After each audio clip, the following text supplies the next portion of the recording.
Well, I don't know where to start with this particular film today. Well, let's get to it.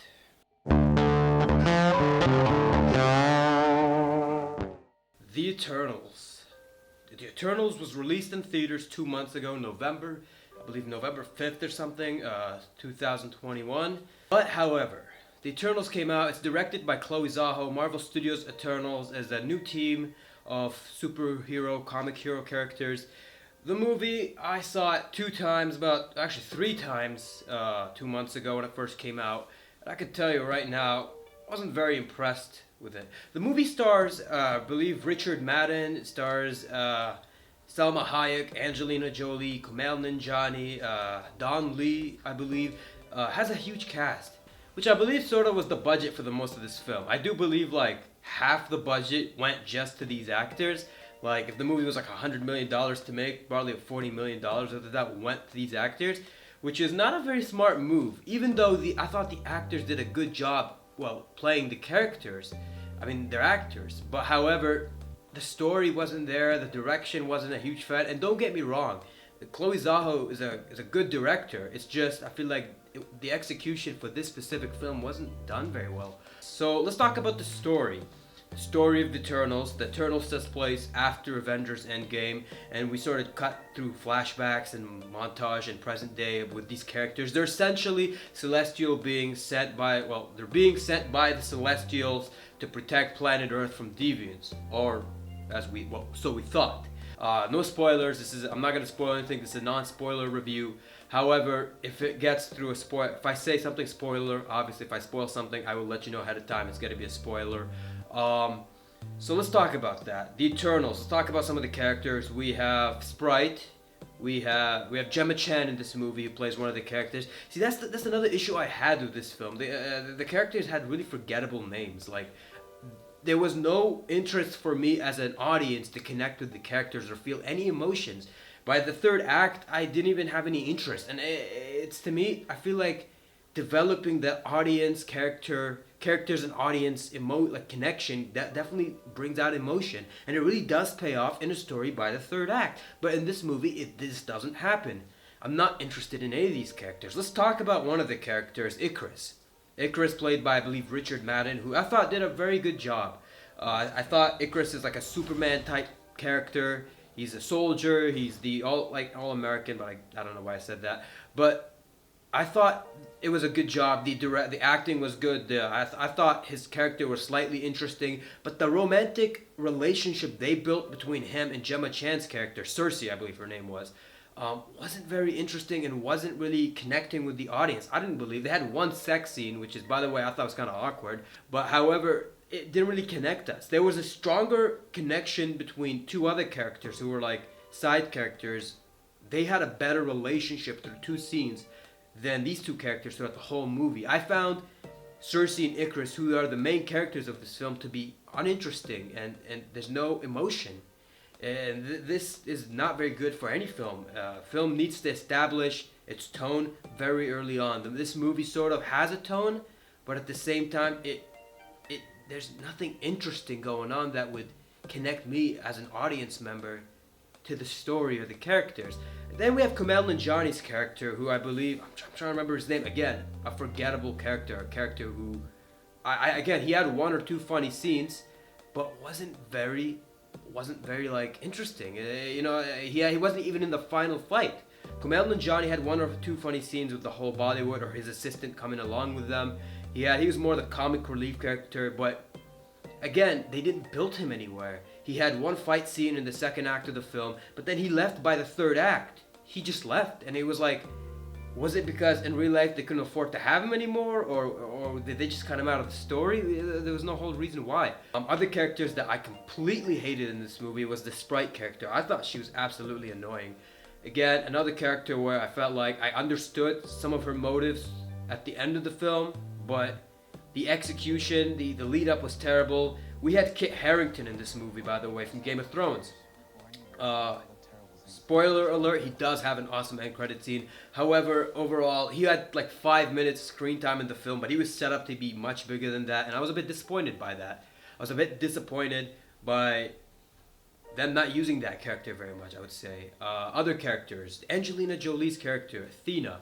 I thought Athena was sort of badass through some parts of the movie. I liked the whole plot where she loses her memories, but they could have done something better with that. Rather than having, spoiler alert, by the way, this is a spoiler.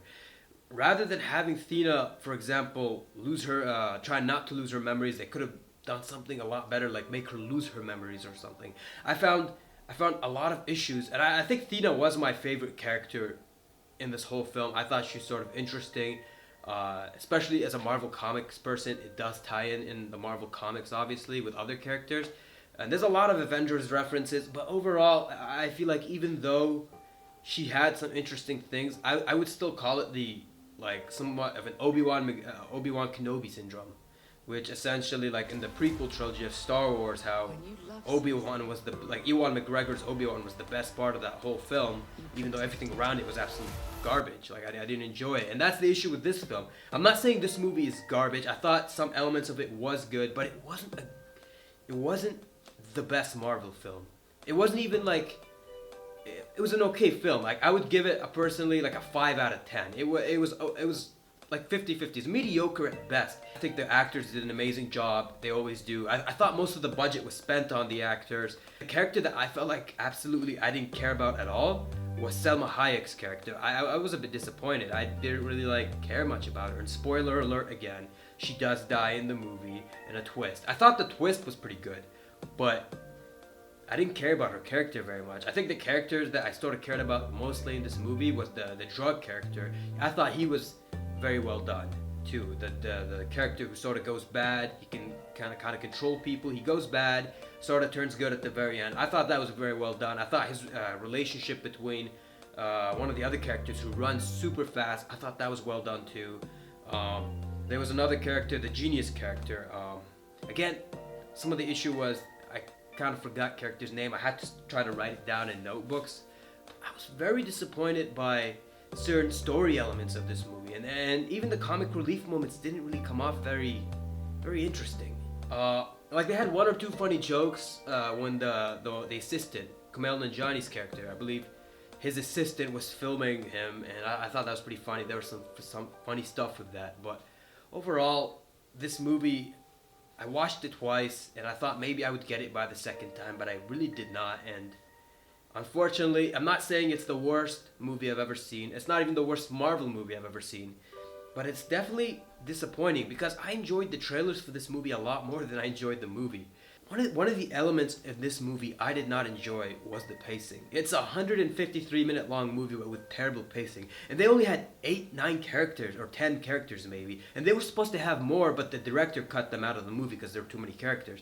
But the pacing was bad. Like Avengers Infinity War was a movie that had 20 plus characters, but the pacing was amazing. It was 2.5 hours, but they paced the movie very well. They conveyed a story, they conveyed a tone for the film, they conveyed everything we needed to know as the audience, and they got that emotion they were trying to get from the audience. In this movie, I was confused at time whether what is the emotion they're trying to get from the audience, and I was a bit confused by that at certain times of with this film. Again, it's unfortunate because the trailer was a hype, like the trailer really hyped the film up, but overall I did not really enjoy the Eternals very much. It's probably my least favorite Marvel project of the year. Let's talk about some of the good things about this movie, though, that I did enjoy. I enjoyed the cinematography. I thought the cinematography was really beautiful. Some elements weren't the best, but there were a lot of well done special effects, visual effects that were great and that worked amazing.